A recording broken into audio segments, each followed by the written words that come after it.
नए प्रदेश समाचार। मैं गोपाल कश्यप अपनी पूरी टीम रितेश बम के साथ अभी बांका जिले के अंतर्गत छठे चरण की जो चुनाव होनी है, इसी क्रम में बाराहाट प्रखंड के अंतर्गत पड़ने वाला खरियारा पंचायत के खरियारा गांव में मौजूद हूं और यहां वार्ड संख्या 10 में हमारे सामने निवर्तमान प्रत्याशी रेहान मौजूद हैं।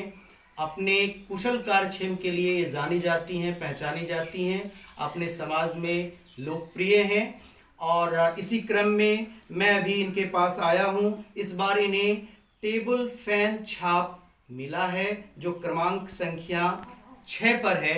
चूंकि ये निवर्तमान प्रत्याशी रही हुई हैं, वार्ड सदस्य रही हुई हैं, अपने विगत 5 साल के कार्यों को इन्होंने बड़े ही सुचारू ढंग से पूर्ण किया है।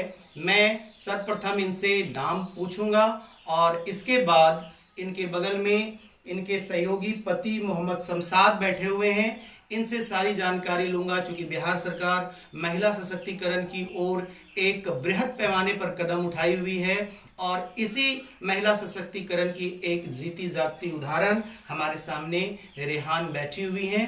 लेकिन स्वाभाविक है, किसी चीज को, किसी भी पक्ष को अगर आप आगे बढ़ाना चाहेंगे तो एक बार में वो कंप्लीट नहीं होती है, पहले उन्हें कुछ सहयोग लेना पड़ता है। तो आइए मैं इनसे पूछता हूं, आप अपना नाम बताइए। गांव, पंचायत और आपका प्रखंड, जिला। आप किस पद की प्रत्याशी हैं? वार्ड सदस्य। और आपको इस बार कौन सा छाप मिला है? टेबल फैन छाप। और ये कितने संख्या पे है, कितने क्रमांक पे है? 6 पे। आपने सुना रेहान जी को, इन्होंने कहा इस बार मैं फिर से वार्ड सदस्य के पद पर खड़ी हूं, इस बार मुझे टेबल फैन छाप मिला है जो क्रमांक संख्या 6 पर है। अब मैं विशेष जितनी भी योजनाएं फलीभूत हुई इस वार्ड के अंदर, पंचायती राज के अंदर, और जिसे इन्होंने क्रमबद्ध तरीके से अपने वार्ड में लाया, मैं इनके पति मोहम्मद शमशाद से पूछता हूं, आप ये बताइए। पहली योजना थी 7 निश्चय के तहत जल नल योजना, स्वच्छ पानी हर घर पहुंचाना। आप शमशाद भाई हमें बताएं, आपने जल नल की योजना जो की, कितने घरों को पानी मिल रहा है? 150। स्वयं आपने ये जल बनवाया था मीनार, और कितने समय ये पानी चल रहा है? 3 समय पानी लेते हैं। 3 समय चल रहा है। और इसके अलावा आप ये बताइए, गली और नली 7 निश्चय के तहत ये भी थी, गली और नली में आपने कितनी सड़कों का निर्माण किया, कितने फीट? 1400 फीट करीब किया है। और नाला?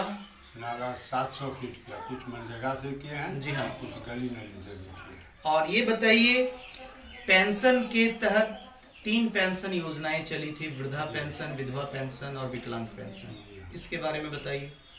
100 करीब वृद्धा पेंशन मिलता है। जी हाँ। और वही 10 ठो मिलता है विकलांग है। जी हाँ।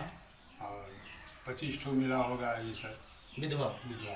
तो कुछ ऐसी जो कि लोग बाकी रह गए हों आपके इस वार्ड में, ऐसा भी कुछ है? जी हाँ, बाकी भी रहा है, मैंने वृद्धा वाला कुछ बाकी है सर। मान के चलिए कि इस बार फिर से अगर आप बन के आते हैं वार्ड सदस्य के रूप में, जी हाँ, अगर मैडम फिर से जीतती है तो जो बचे हुए लोग हैं इसकी तरफ आपकी ध्यान रहेगी? जी हाँ सर, सबको भी मिलेगा, वो सबको मिलेगा, कोशिश करेंगे। और ये बताइए, जल जीवन हरियाली के तहत आपने एक भी यूनिट वृक्षारोपण नहीं किया? नहीं किया। कभी कोशिश किया आपने मुख्यालय से संपर्क कर? किए हैं सर, मुखिया जी दूसरे से कुछ करवाया था। मुखिया जी करवाए हैं कुछ? जी हाँ। आपके तहत नहीं हुई? जी हाँ, मेरे तहत नहीं। आपने सुना कि मुखिया जी ने खुद करवाया है, मेरे तहत ये कार्य नहीं हुई क्योंकि ये योजना इनके हाथ में नहीं आई। और एक और आती है प्रधानमंत्री आवास योजना।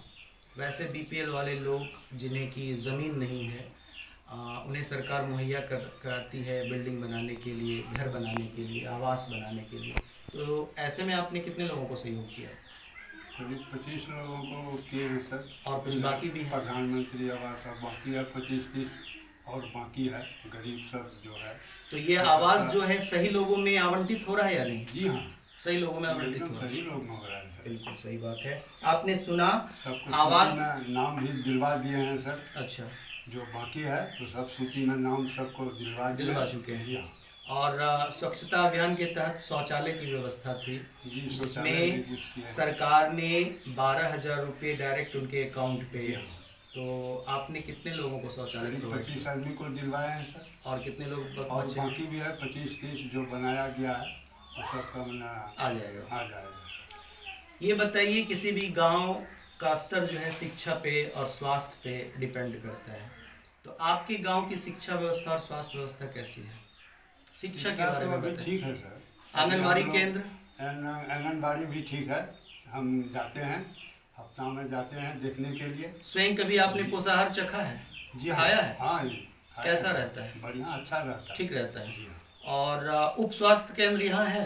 नहीं तो जरूर। इतनी बड़ी संख्या है आपके खड़ियाड़ा गांव की, आबादी ज़्यादा है, तो तकरीबन कितनी आबादी होगी यहाँ?